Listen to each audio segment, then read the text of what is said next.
Very good morning dear students. आप सभी का स्वागत है मेरे यूट्यूब चैनल इंग्लिश ईगल्स पर। और आज हम सीखेंगे ट्रांसलेशंस के कुछ महत्वपूर्ण रूल्स। क्या क्या खास बातें याद रखनी होती हैं स्टोरी बनाते समय, प्रत्येक की गहन चर्चा करेंगे इस पर। शुरू करते हैं। सबसे पहले, ट्रांसलेशन हमेशा भाव का होता है, भाव का अनुवाद करना होता है, शब्दों का नहीं। ये बात मैंने आपको कई बार क्लास में भी बताई है। कह रहा है ट्रांसलेशन में मीनिंग ज़रूरी है, वर्ड टू वर्ड नहीं। एग्जाम्पल जैसे ही किक्ड द बकेट, उसने बाल्टी मारी।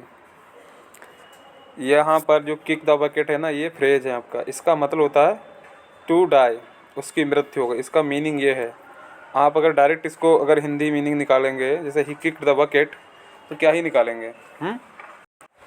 तो इस तरीके की अगर स्टोरी आती है तो आप उसका वर्ड टू वर्ड मीनिंग ना निकालें, उसका भावार्थ निकालेंगे। ठीक है। ही किक्ड द बकेट मीन्स होता है उसकी मृत्यु हो गई, ही डाइड।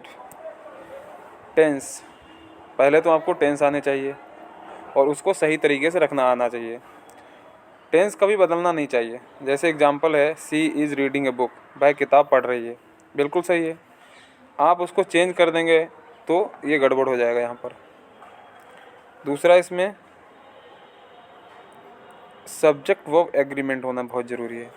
मीन्स एक वचन है तो वर्ब एक वचन की आनी चाहिए, बहुवचन है तो बहुवचन की।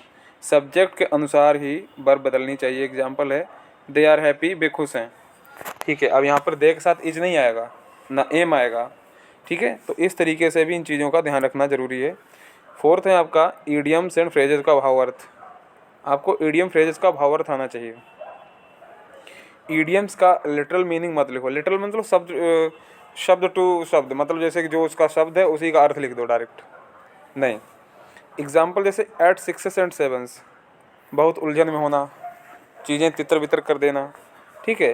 तो ये भी इम्पोर्टेंट चीज़ें हैं। नेक्स्ट इसमें क्या है, आर्टिकल्स। आर्टिकल्स को लगाना आपको आना चाहिए। स्टोरी बनाते समय कहाँ पर कौन सा आर्टिकल आएगा, ये वेरी इंपॉर्टेंट है। हिंदी में आर्टिकल नहीं होते, लेकिन सेंस समझना ज़रूरी है।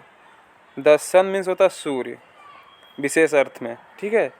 और जो दुनिया में इकलौती चीज़ें हैं जैसे मून, सन, अर्थ, उनसे पहले दा तो लगता ही है। तो इंग्लिश में ट्रांसलेट करते समय वहाँ पर दा तो लगेगा ही, ये इम्पोर्टेंट है। इसके बाद में प्रीपोजिशंस, इन पर विशेष ध्यान रखना चाहिए। जैसे रॉन्ग प्रीपोजिशन से मीनिंग बदल जाता है। एग्जाम्पल जैसे फॉन्ड ऑफ होता है शौकीन होना, अफ्रेड ऑफ होता है डरना। ठीक है। अगर इसके आगे आप कोई और दूसरी प्रीपोजिशन लगा देंगे तो फिर वो वहाँ पर उसका मीनिंग सही नहीं होगा। एक्टिव पैसिव वॉइस पहचानना आना चाहिए। आपको वॉइस बदलो मत जब तक ज़रूरी ना हो। एग्जाम्पल जैसे the work was done by him, काम उसके द्वारा किया गया। ठीक है। अब वहाँ पर ये समझना ज़रूरी है, इस स्टोरी अगर हिंदी में है उसको इंग्लिश में ट्रांसलेट करना है तो वहाँ पर ये समझना ज़रूरी है कि ये वाक्य पैसिव वॉइस में है कि एक्टिव वॉइस में है। उसी तरीके से उसको हमें बनाना है। Next, gender.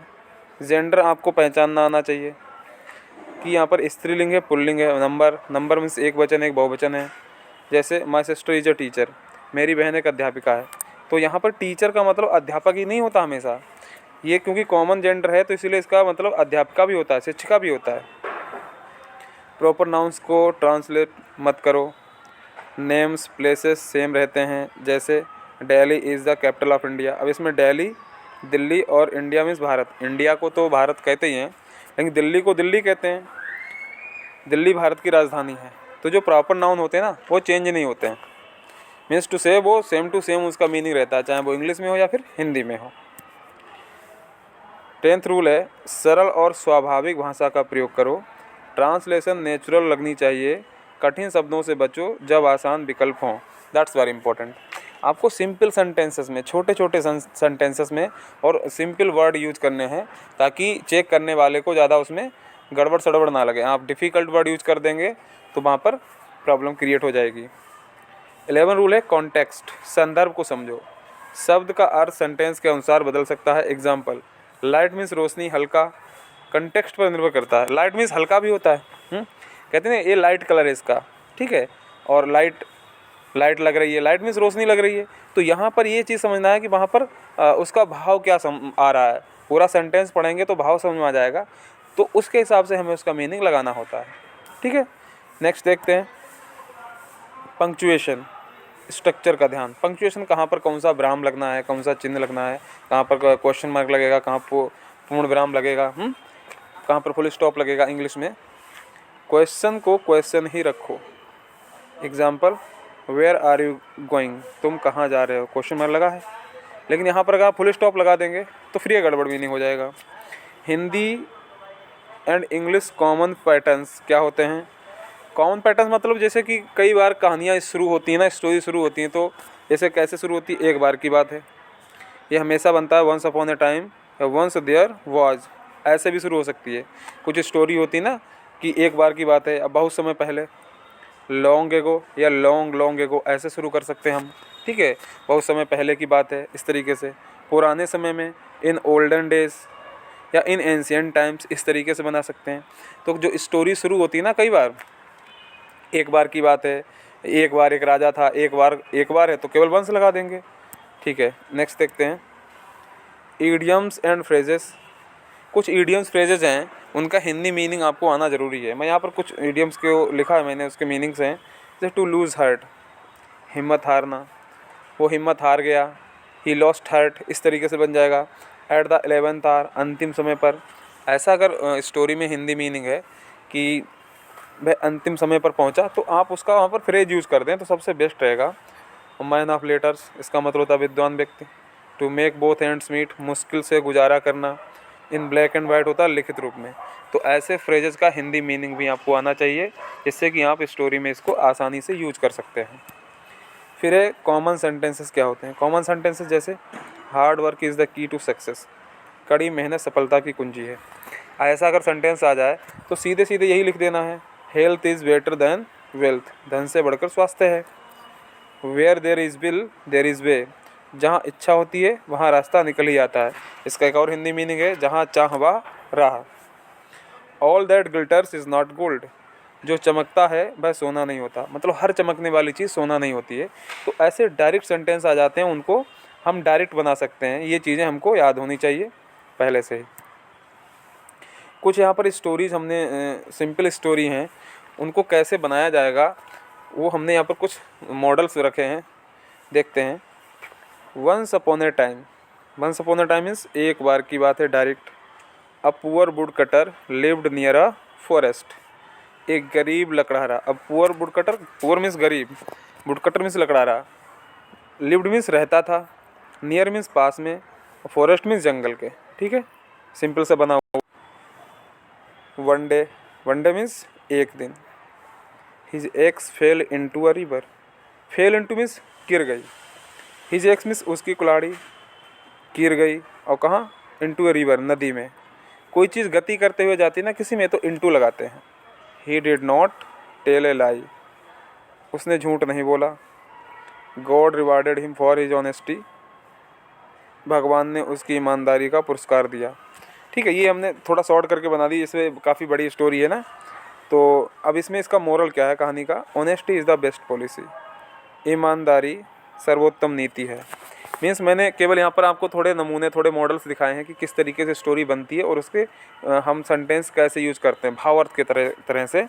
ऐसे हमने 10 स्टोरी यहाँ पे रखी है, पहली स्टोरी थी। नेक्स्ट आपकी स्टोरी देखिए, ये दूसरी है। दूसरी स्टोरी देखिए, once a crow was very thirsty. Once का मतलब होता है एक बार, अ क्रो एक कौवा, ठीक है, वाज वेरी थर्स्टी बहुत प्यासा था। He found a pot with little water, pot means होता है घड़ा, उसे घड़ा मिला जिसमें थोड़ा पानी था। लिटिल वाटर मीन्स थोड़ा पानी। उसने उसमें कंकड़ डाले, तो ही dropped stones into it, into it वह कंकड़ भी तो ऐसे डालेंगे ऊपर से तो वो गति करते हुआ जाएगा, तो इसीलिए इनटू लगाते हैं। पानी ऊपर आ गया, द वाटर रोज, और उसने पानी पी लिया, एंड ही ड्रैंक इट। अब यहाँ आप कहोगे इट क्यों लगाया, पानी क्यों नहीं लगाया, तो ऑलरेडी पानी पहले लग चुका वाटर, तो बार बार रिपीट नहीं करते ना। तो इसकी मोरल क्या है, इसका नीति, इसकी शिक्षा क्या है, where there is will there is a way, जहाँ चाह वहाँ रहा। तो ये इस तरीके से स्टोरी बनती है, सिंपल सी स्टोरी। इसको आप सही से समझ लेंगे तो आप एग्ज़ाम में ज़रूर करके आएंगे अच्छा। तीसरी स्टोरी देखिए क्या है, once a lion was sleeping in a forest. Once means फिर देखो एक बार, वंस का मतलब एक बार होता है। एक लाइन, ए लाइन मीन्स एक जंगल में एक शेर सो रहा था। Line was sleeping in a forest. A mouse woke him up, ठीक है, एक चूहे ने उसको जगा दिया। वोक हिम अप मीन्स जगा दिया, तो एक चूहे ने उसे जगा दिया। फिर क्या हुआ, the lion spared the mouse, शेर ने चूहे को छोड़ दिया। हम सीधे स्टोरी बनाने की कोशिश कर रहे हैं। स्पेयर्ड मीन्स छोड़ देना, ठीक है। फिर क्या है, लेटर बाद में, the mouse help the lion, बाद में, लेटर मीन्स बाद में, ठीक है, चूहे ने शेर की मदद की। Very important. तो इसकी नीति क्या है, इसकी शिक्षा क्या है, दया कभी व्यर्थ नहीं जाती। काइंडनेस इज नेवर वेस्टेड, दया कभी भी व्यर्थ नहीं जाती। इसके बाद में आपकी 4th नंबर की स्टोरी है, once a dog was crossing a bridge with meat. देखिए वंस इसमें भी शुरू किया गया है। वंस मीन्स एक बार, तो इसमें क्या है, एक कुत्ता एक बार एक मांस का टुकड़ा लेकर पुल पार कर रहा था।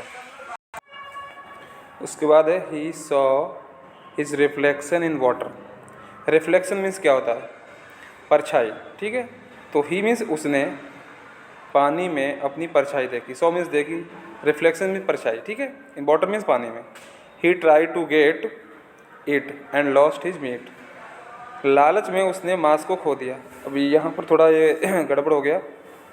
ही ट्राइड, उसने कोशिश की, टू गेट इट, उसको पकड़ने की, एंड लॉस्ट हिज मीट, उसका मीट खो गया, ठीक है। ग्रीड लीड्स टू लॉस, लालच में उसने मांस खो दिया, तो लालच का परिणाम बुरा होता है, नुकसान होता है। तो यहाँ पर थोड़ा इसका मीनिंग यहाँ पर ये वो वाला नहीं है, ठीक है। लेकिन यहाँ पर मैं सिर्फ आपको ये बता रहा हूँ कि स्टोरी बनती कैसे है, उस पर ध्यान देना है। ये 5th नंबर की स्टोरी है। Once a fox saw grapes hanging high. एक बार एक लोमड़ी ने ऊंचे लटके अंगूर देखे। हैंगिंग मीन्स लटके हुए, हाई मीन्स ऊंचे, तो ग्रेप्स मीन्स अंगूर। He tried many times but failed. उसने बहुत कोशिश की पर असफल रही। बट फेल्ड मीन्स असफल रही। He went away saying the grapes were sour. वह कहती हुई चली गई कि अंगूर खट्टे हैं, या अंगूर खट्टे होते हैं। आप इस तरीके से बना सकते हैं। तो मतलब सोअर ग्रेप्स, यहाँ पर मोरल ये भी थोड़ा गड़बड़ है।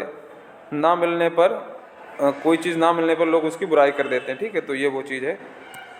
6 नंबर की देखिए, once a hare laughed at a tortoise. एक बार खरगोश ने कछुए का मजाक उड़ाया। दे हैड रेस, दोनों में दौड़ हुई। द हेयर स्लेप्ट, खरगोश सो गया। But the tortoise won the race, और कछुआ जीत गया। तो यहाँ पर आप देखिए, इसमें एक एक वर्ड का मतलब अनुवाद नहीं किया गया है, यहाँ पर भावार्थ का अनुवाद किया गया है, ठीक है। तो slow and steady wins the race, धीरे और लगातार चलने वाले हमेशा जीतते हैं या जीतता है, ठीक है। तो ये इस तरीके से। 7 नंबर स्टोरी देखिए क्या कह रहा है। वंस, फिर वंस से शुरू हुआ। Once a shepherd boy cried wolf for fun. एक बार एक चरवाहा लड़का मजाक में भेड़िया चिल्लाया। People came but found no wolf. People means लोग, आए, केम मीन्स आए, बट मीन्स पर मीन्स लेकिन, कुछ नहीं मिला। Found no wolf, no wolf means यहाँ पर आप कहोगे कोई भेड़िया नहीं मिला, कुछ नहीं मिला, तो यहाँ पर भावार्थ लगा दिया उन्होंने। लेटर बाद में, नो वन बिलीव्ड हिम, बाद में कोई उस पर विश्वास नहीं करता था। अब आप कहोगे बिलीव्ड है, तो यहाँ पे ये भी हो सकता है बाद में उस पर किसी ने विश्वास नहीं किया, बिल्कुल सही, भावार्थ लगा सकते हैं। नोबडी बिलीव्स ए लायर, झूठे पर कोई विश्वास नहीं करता, ठीक है। चलिए नेक्स्ट है 8 नंबर की story. Once 2 friends were walking in a forest. एक बार 2 मित्र जंगल में जा रहे थे। वॉकिंग में चल रहे थे या जा रहे थे। अ बियर केम, एक भालू आ गया। वन क्लाइम्ड अ ट्री, एक पेड़ पर चढ़ गया। कौन, एक दोस्त। द अदर ले स्टिल, दूसरा जमीन पर लेट गया। स्टिल मीन्स बिल्कुल शांत। तो मॉरल क्या है, अ friend is in need is a friend Indeed. सच्चा मित्र वही जो संकट में काम आए। ये बाद में जो मॉरल दे रखा है ना, ये भी एक सेंटेंस ही है, इसको समझते रहिए। सच्चा मित्र वही जो संकट में काम आए। ठीक है। 9 नंबर की स्टोरी देखिए। Once a farmer had a hen that laid golden eggs। Once means एक बार, अ फार्मर इज एक किसान के पास एक सोने का अंडा देने वाली मुर्गी थी। hen थी that laid golden egg. Out of greed he killed it. लालच में उसने उसे मार दिया। आउट ऑफ ग्रीड मीन्स लालच में आकर।